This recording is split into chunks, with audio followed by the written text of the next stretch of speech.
Vanakkam. Hello, friends.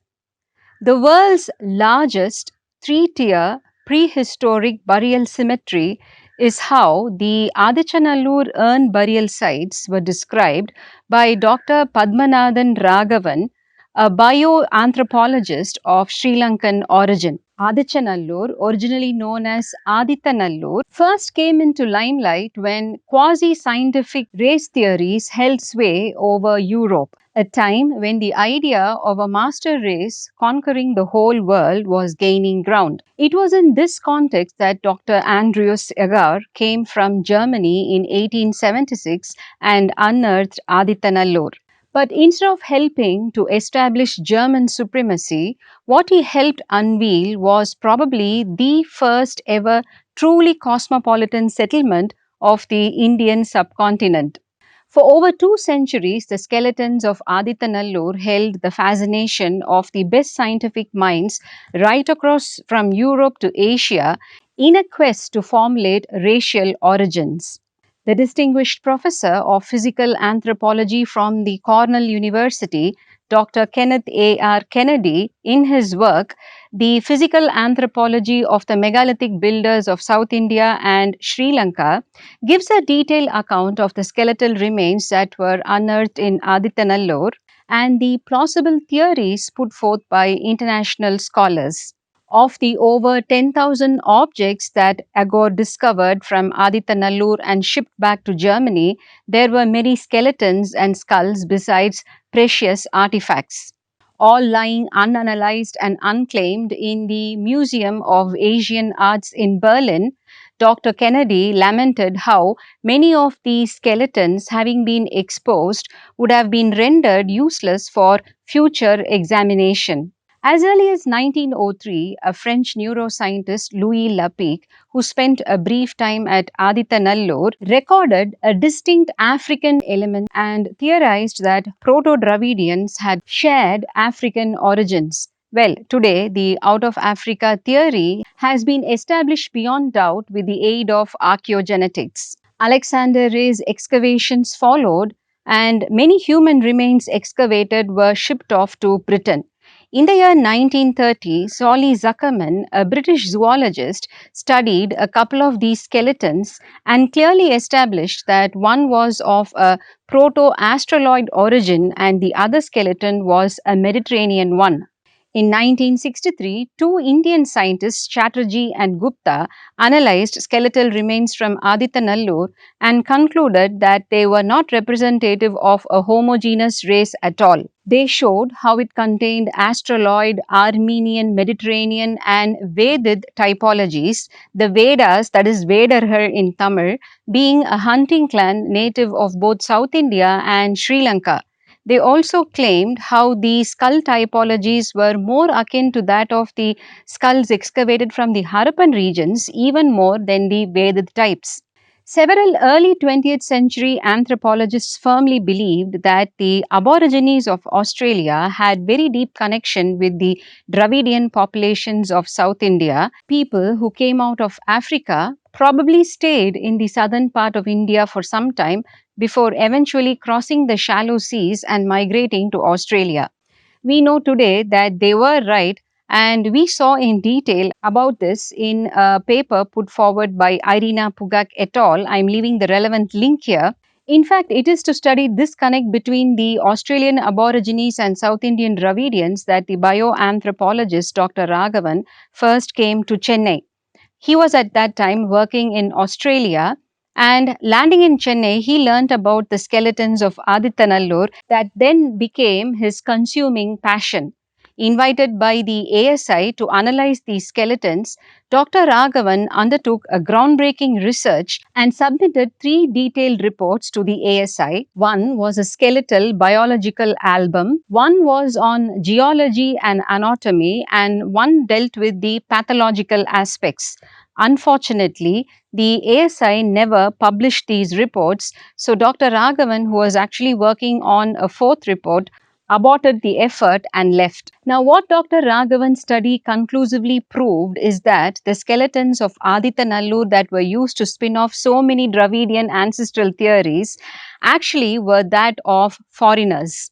He was the first scholar who looked at Adityanallur in the context of the nearby seaport of Korkai, and he claimed that these foreigners should have landed in Korkai, which was just 15 kilometers from Adityanallur, and sailed up through the Tamarabarani river. Now, we must remember that in those times, the sea was inwards by around 6 to 7 kilometers from where the current coastline is. They came on account of maritime trade.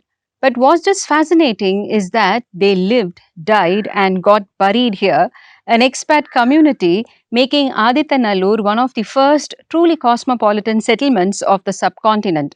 Why was this?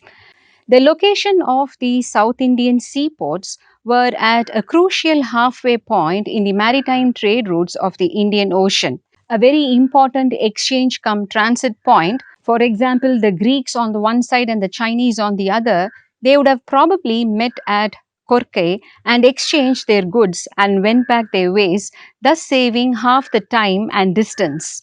A plausible explanation as to why an expat community then they would have resided here as station managers, obviously with the permission of the ruling sovereigns, and Tamil merchants also must have established trade with these foreign countries through these resident managers. Again, Sangam literature comes to our aid to show not only that such trade exchanges took place, but also the fact that these foreigners were employed by the Tamil people. We already saw earlier how the Greeks traded gold for pepper from these regions. Yavanar Tanda Vinay Man Nankalam Ponnodu Vandu Kariyodu Perum goes a song in Ahananuru sung by Yerikatur Tayankannanar. The Greeks also brought tall amphorae full of wine, and how remnants of the jars were dug up in the Adityanallur excavations, and they were dated to the early historic period between 2nd century BCE and 1st century AD. A line in Purananuru sung by Nakiranar went, Yavanar Nankalam Tanda Tan Kamal Teral, referring to the cool wines that were brought here. That they came by huge ships that had beautiful swans as decorative elements is denoted by the line Yavanar Vodima Vilakin in Perumbana Trippadai sung by Kadiyalur Urthirankannanar, and the Pavai Vilakku, which is the imagery of a female figurine with a lamp in her hand, which we see in many places today, is thought to have been a contribution of the Greeks who brought the culture all the way here, as recorded by Nakiranar in a song in Nedinal Vadai that goes, யவனர் இயற்றிய வினைமான் பாவை கையேந்தும் ஐயகல் நிறைய நெய் சொரிந்து. But more importantly, these foreigners who are described as Yavanarhal, there is a theory that attests them to have been Greeks coming from the area of Greek Ionia. They not only resided here, but they were employed as soldiers in the army of Sangam kings. A line in Mullaipattu sung by Nappudanar goes, மத்திகை வளையிய மறிந்து வீங்கு செறிவுடை மெய்ப்பை புக்க வெறுவரும் தோற்றத்து வலி புனர் யாக்கை வன்கண் யவனர். The strong and fearsome Greek warriors who in their tight jackets are wearing horsewhips goes the line.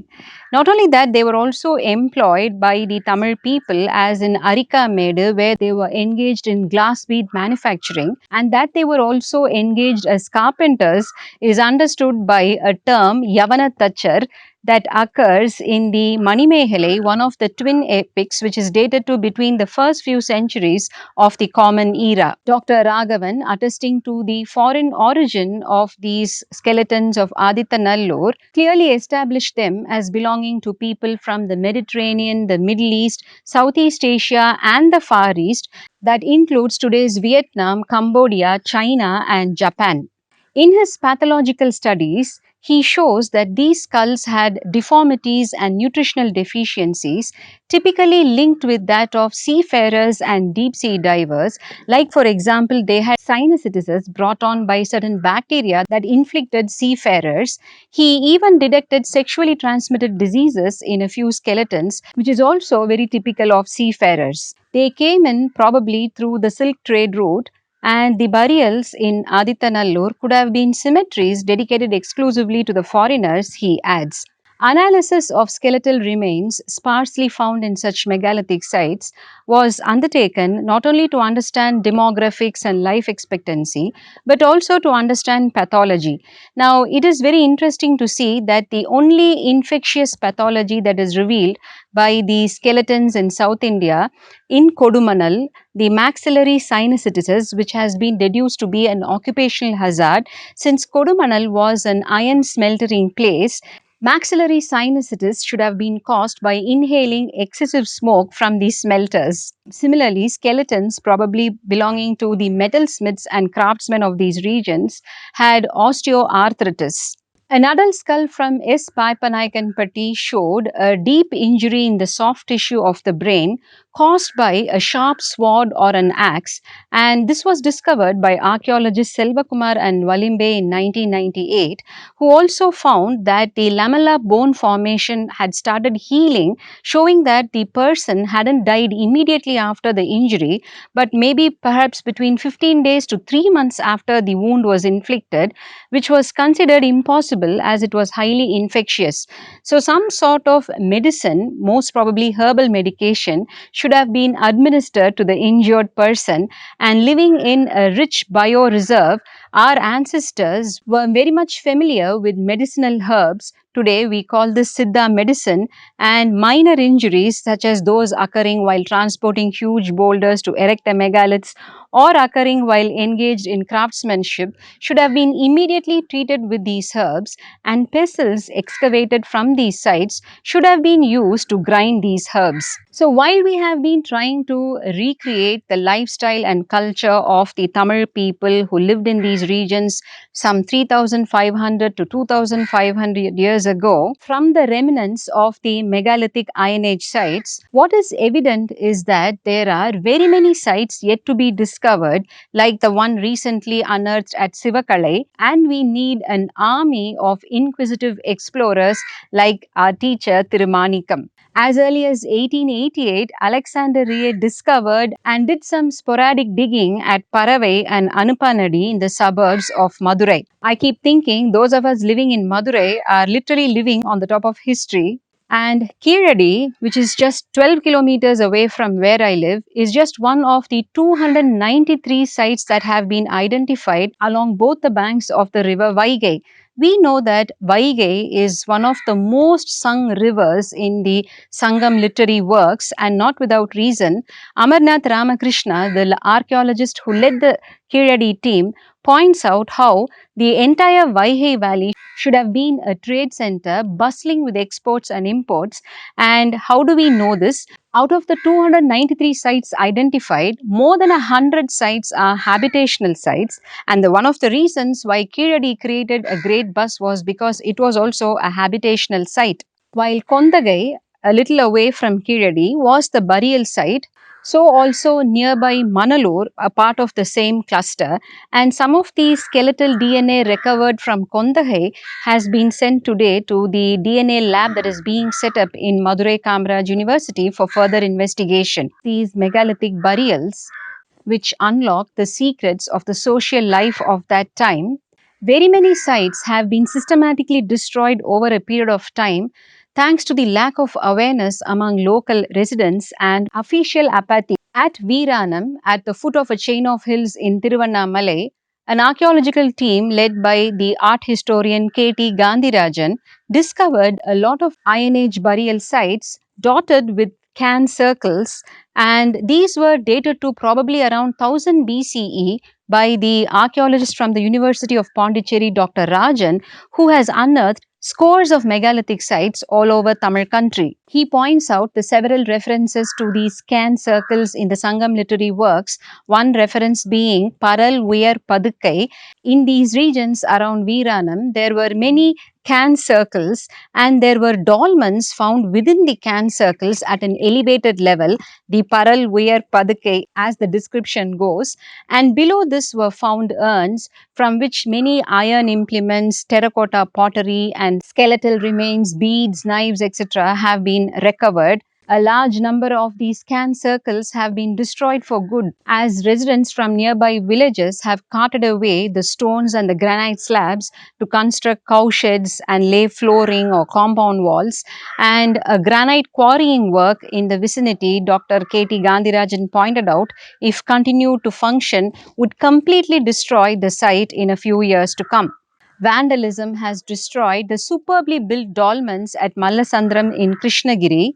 Industrialization erased the megaliths which were found in Mangulam and Velaripatti near Madurai. Urbanization and construction of a dam at Varathapalayam destroyed very many important megalithic sites in Kodumanal, Erode, points out Dr. Rajan. Hundreds of megalithic burial sites have been destroyed along the Vandalur Kelambakam highway and the Venpakam near Singambermal Koil near Chennai, as also many in and around the regions of Pudukkottai in the Nilgiri and Kodi hills, and even at Porundal village. The need of the hour is to protect the remaining site and create an awareness among the people as to the historical significance of these seemingly unassuming megalithic sites as a very important cultural relic, forming a bridge between the prehistoric Neolithic era on one hand and the early history of Tamil people on the other.